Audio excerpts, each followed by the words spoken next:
Assalamualaikum warahmatullahi wabarakatuh. Gimana kabar pagi hari ini anakku sekalian? Alhamdulillah luar biasa. Allahu Akbar. Baik, untuk mengawali pertemuan kita dalam pelajaran PAI, ya, mari kita mulai pertemuan ini dengan membaca basmalah bersama-sama ya. Bismillahirrahmanirrahim. Baik, alhamdulillah kita masuk dengan materi bab 1, yaitu tentang Nabi Muhammad SAW adalah teladanku. Baik, kita masuk di pembelajaran ya. Di buku paket sudah ada itu ya, yaitu kisah keteladanan Nabi Muhammad SAW. Baik, Nabi Muhammad yaitu disebut dengan sebagai Sayyidul Anbiya ya. Nah, siapa Sayyidul Anbiya itu? Yang berarti pemimpin para nabi dan rasul. Ya, Nabi Muhammad juga memiliki kejujuran dan kecerdasan, sehingga banyak sifat-sifat mulia yang dimiliki oleh beliau. Ya, sifat tersebut sudah dimiliki Nabi Muhammad sejak beliau masih kecil. Itulah keutamaan daripada Nabi Muhammad SAW. Baik, berikutnya. Sejak kecil Nabi Muhammad itu sudah menunjukkan sikap percaya diri. Ketika lahir Nabi Muhammad SAW pun dalam keadaan yatim. Artinya Nabi Muhammad ditinggal wafat oleh ayahnya ketika beliau masih berada dalam kandungan. Ketika berumur 6 tahun, kemudian beliau juga ditinggal oleh ibunya ya, yaitu Siti Aminah. Kemudian Nabi Muhammad pada saat itu dalam keadaan kondisi yatim piatu.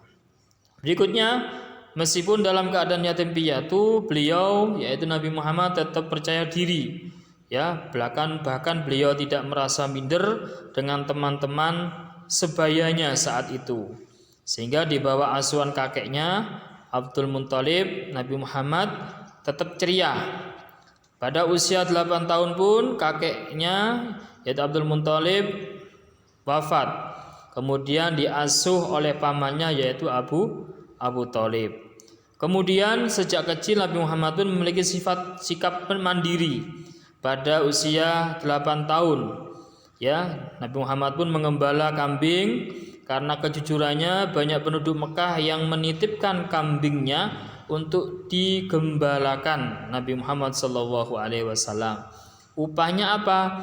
Yaitu upah dari menggembala kambing itu digunakan untuk mencukupi kebutuhan hidupnya. Nabi Muhammad pun belajar merawat unta dan mengikat tali pelananya, sehingga Nabi Muhammad itu sangat mahir dalam kondisi seperti itu. Saat usia 12 tahun anak-anak sekalian, Nabi Muhammad pun ikut berdagang ya ke Syria dengan pamannya yaitu Abu Thalib. Diajak menemani pamannya sambil belajar berdagang. Kemudian salah satu pemimpin kabilah itu mengusulkan supaya menunjuk Nabi Muhammad untuk memutuskan perselisihan. Ya, dengan percaya diri Nabi Muhammad pun mengajukan usul untuk melepaskan surban yang dipakai dan menggelarnya.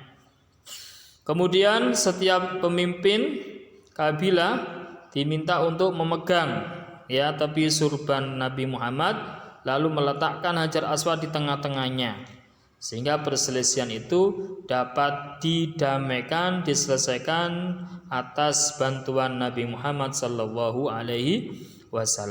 Baik, berikutnya, ketika sudah beranjak dewasa, Nabi Muhammad pun berdakwah ya, penuh dengan percaya dirinya.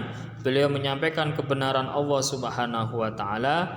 Bahkan beliau pun tidak takut dengan ancaman kaum kafir Quraisy pada saat itu. Sifat Nabi Muhammad pun perlu kita teladani, karena beliau adalah sosok ya, uswatun hasanah bagi kita semua.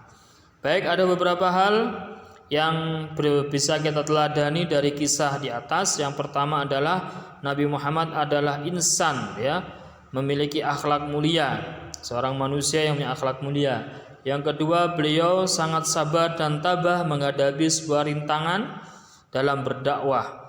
Kemudian yang ketiga adalah seorang yang pemberani dan meyakini kebenaran ajaran Islam yang dibawanya. Kemudian pemimpin yang adil, mandiri, percaya diri dan menghargai pendapat orang lain. Yang berikutnya adalah senantiasa mengajak umatnya ke jalan yang benar. Kemudian senantiasa menyuruh dan menyebarkan perdamaian, rahmatul lil alamin.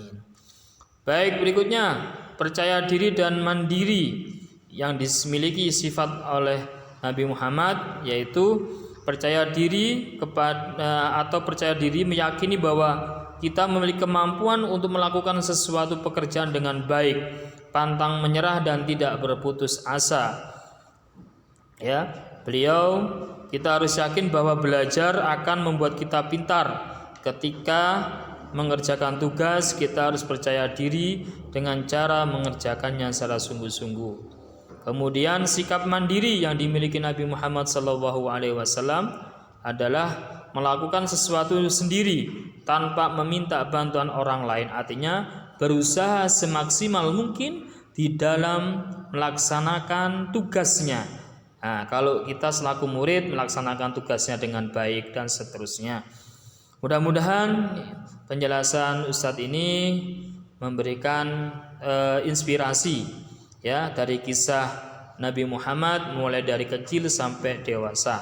Mudah-mudahan kita semua dapat mencontoh apa yang telah dicontohkan oleh Rasulullah SAW. Maka barang siapa yang mencontoh yang dicontohkan oleh Rasulullah, maka bernilai pahala.